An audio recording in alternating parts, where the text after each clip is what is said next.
I pair these two teams together because I don't have much to say on both of them. Both teams are rolling right now, but I'll say around week 6, they'll probably both run out of steam. This team has proven that the old school mentality of winging the draft to the local bar can still be successful in today's game. 70-year-old white men have been flocking to both home and away games, and that has a lot to do with the energy that this team displays on the field every single week. This team took an L, but it was another solid performance.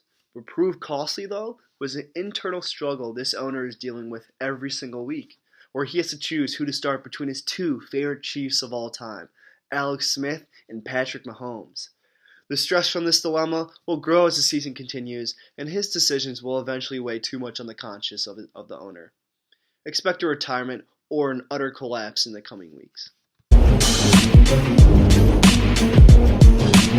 What a nail-biter that this fan base endured.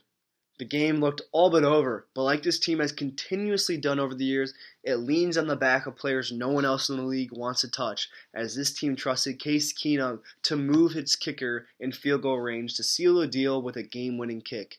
Just another wild win to add to this team's collection.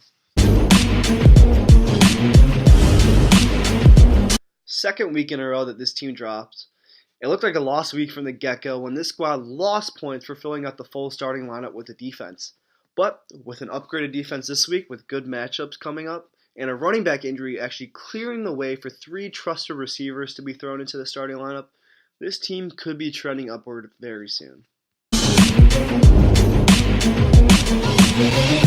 This ownership guaranteed its fan base would not have to witness the first 0-2 start in team history, and the players backed up that promise.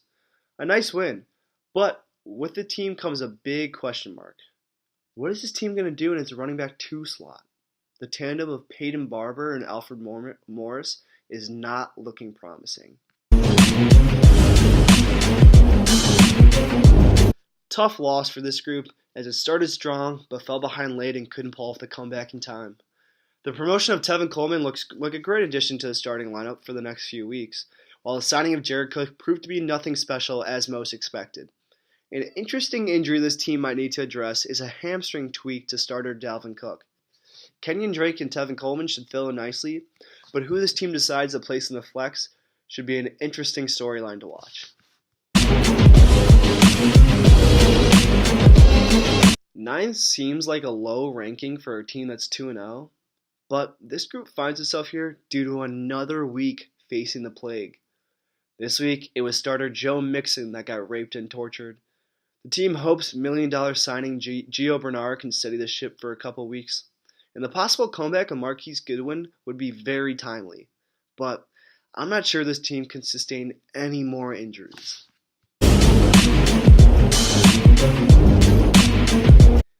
It just seems like the same teams have bad luck every single year, and this organization might be the leader in that clubhouse.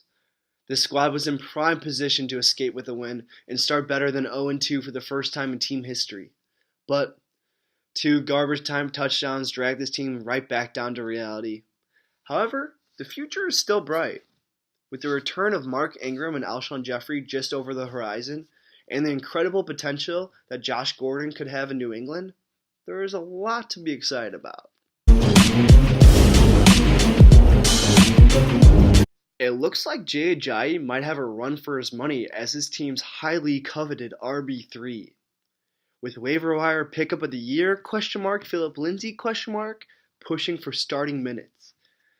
This team was close to squeaking out a win, so Lindsay could prove to be the difference and get this team on the right track. So I'd really like to start a charity that will help show the unity throughout this league, and this charity will be an extension of the One Wish Foundation, where we help fantasy owners that are dealing with mental deficiencies on draft day. And the way this program works is every week, each owner in the ICPA will donate the player in their last bench spot to Spiller.